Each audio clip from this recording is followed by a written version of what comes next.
step back. They run, they laugh. I see the glow shining in their eyes. Not like hers. It seems distant, strange. I'm gonna make him an offer again. Guyton, Morgan, and the defensive guy, Darius Robinson. That's who they like. So all three of them went. This was the last guy they had. You know, the whole long I've been saying this is what I wanted. Darius Robinson, number 35 on the big board. So listen. Breakfast work. Listen, there's a lot of work. This thing is just beginning. All right, so second round, offensive lineman, running back. No, I believe Center. they're not going center, David. They have their center. Now I think If they didn't take it now, they are not going to take one in the second round, in my opinion.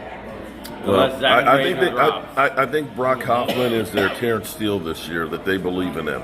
Yeah. And TJ Bass. And you have TJ Bass. They're going to Yeah. both battle for Right. the spot. Yeah, so it's not as though they don't have I mean, I bodies. hope that something drops back there that they're able to pick a center, but right now I think it's either linebacker or defensive tackle, maybe. Yeah, well, let's just look at this for a If second. they can get another offensive lineman, that'd be great. Well, we still have quite a ways to go before we're up. I mean, 50-something. Top player on the board is safety, a corner, a Cooper DeJean, maybe the best athlete in the first round. Look for him to go. You got Johnny Newton, the three technique I was telling Mark about out of Illinois. He's going to go quick. Yeah, he'll go quick. Then you got Lad McConkey, Phil McConkey's son. He's going to be the Puka Nakua of this year's draft, in my opinion. You got Kool-Aid McKinstry, Zach Frazier, who was a possibility. Not for us. Not for us. If you take that and you take a future pick next year or whatever, and you add it with that, move up, you can still get your center. yeah. Well, we did You technically. get that center, and then you already got the tackle. You're still on offensive line for that. Hoping that Steele actually. No, we did take the 7th round pick was part of the package to move up from next year. So they're already looking at that. And if Well, the you 7th round was more to get that 3rd round. Yeah, here's what's going to happen with our second pick, in my opinion. Either, A, the running backs fall to them. I expect Trey Benson to go early in the second round as well. I don't think he'll be on the board. If Jonathan Brooks is on the board, that'll be interesting. Was it a smokescreen or was it real? I think we need, in no particular, I think the D tackle goes last.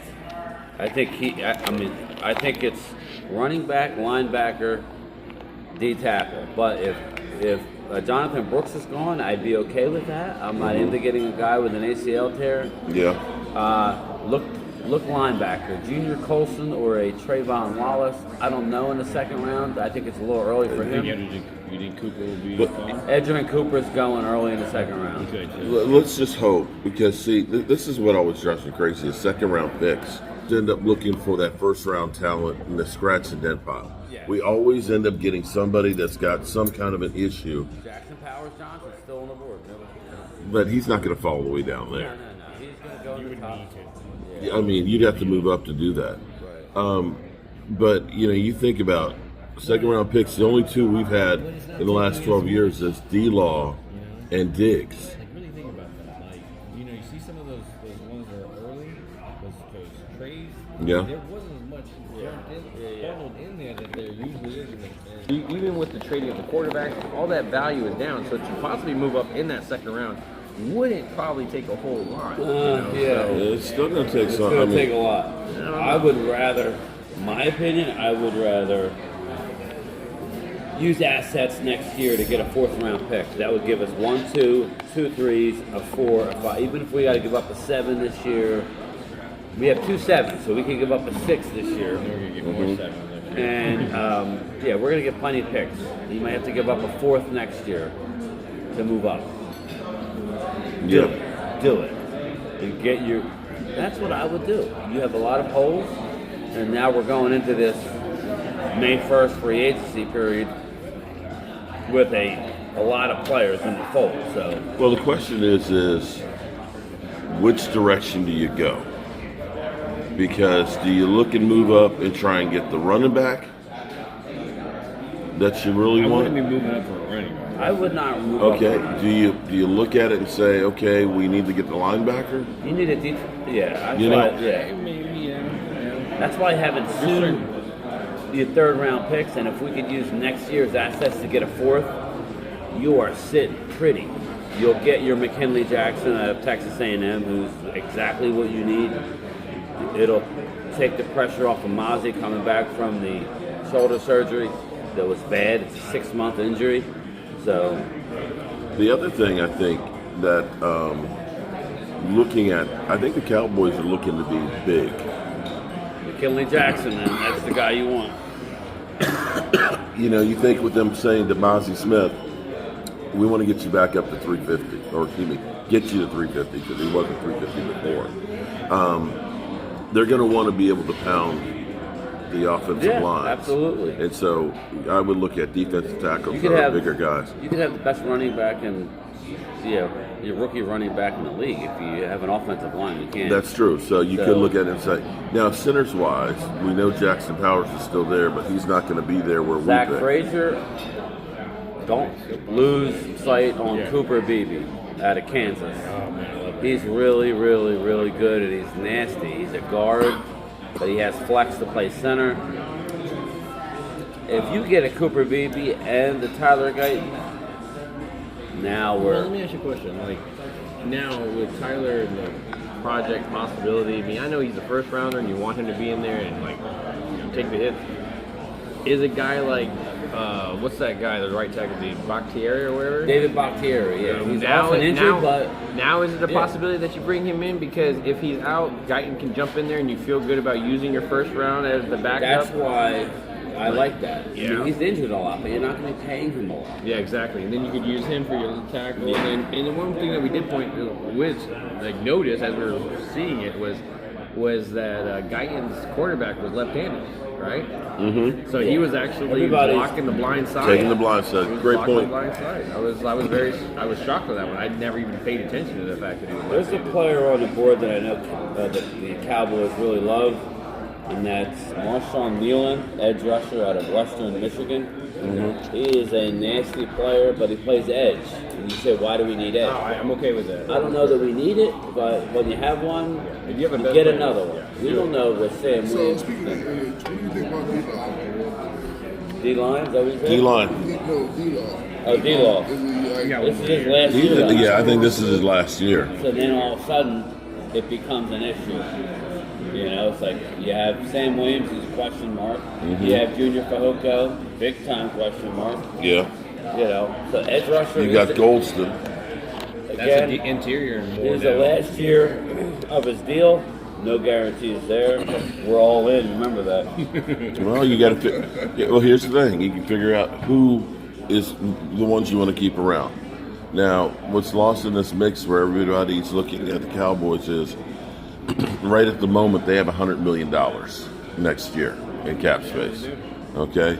Now, at the current rate, we're going to end up paying CeeDee Lamb all of it. Because the price for wide receivers. But you don't remember I pointed out yesterday. What you don't realize, Mark, is that Jerry already saw that coming like 2 or 3 years. Yeah, he's from smarter now. than everybody. So, like, even though you didn't see the contract, he saw this coming. Golly. Yeah, every time I see a new contract, I'm like, here we Yeah, go. I do the Dak Prescott thing. I'm like, here we go. here we go. Is right. So there we have it. Yeah, well, I mean, it's going to be an interesting day two. I'm excited for day two now. I'm really, I want to see where we're It's gonna be warmer. It's not just 2 picks. It's Yeah. three picks, and it could end up being 4. You could trade back and get some more guys. Yeah. I think the Cowboys are definitely wanting to get that 4th round pick back Yeah, as listen, well. as of right now, there's been,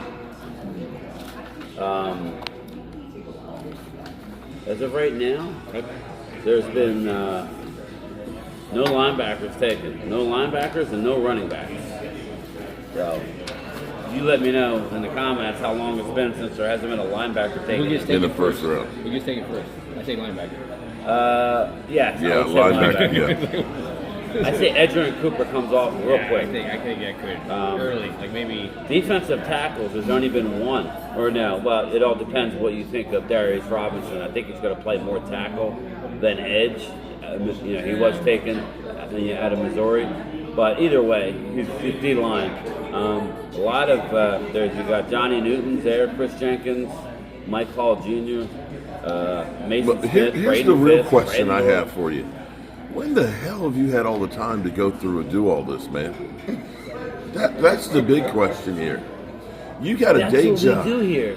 We use what his buddy, his best buddies, Dane Brugler. I don't always agree, but I'll use his ratings and I'll tweak them for my own. As you do know, I don't have a lot of time. I'm a mailman. I deliver the mail. So I don't have, you know what I mean? Alrighty. And here we have it. The strategy session.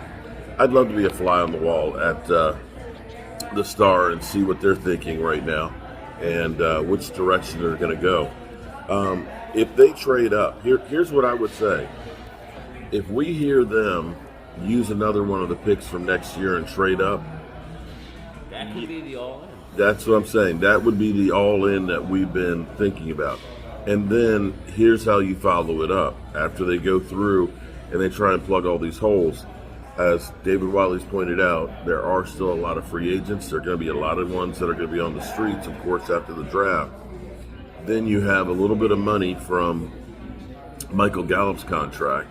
You go through and finally pay $50 million a year for CeeDee Lamb, and you get some cap relief for this year and have a little bit more money. And the all-in, is it possible? Anybody want to? Well, it feels like, yeah, you still high from all the people smoking the weed last night or what? Oh my God.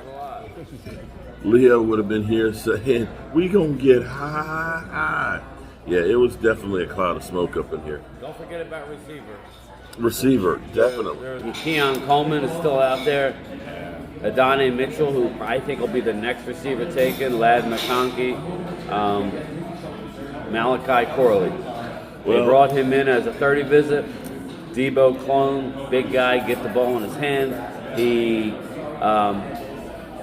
a little raw, but so is Debo. Get the ball in his hand, and he runs over and around people. So, again, by getting that extra pick, I think it's important that we grab that 4th round pick, though, somehow, some way. There you have it. And my voice is actually feeling a little bit better with this coffee going down. So, Halls, here we come. We'll be seeing you guys. And any news that happens, we'll be bringing to you. Peace out.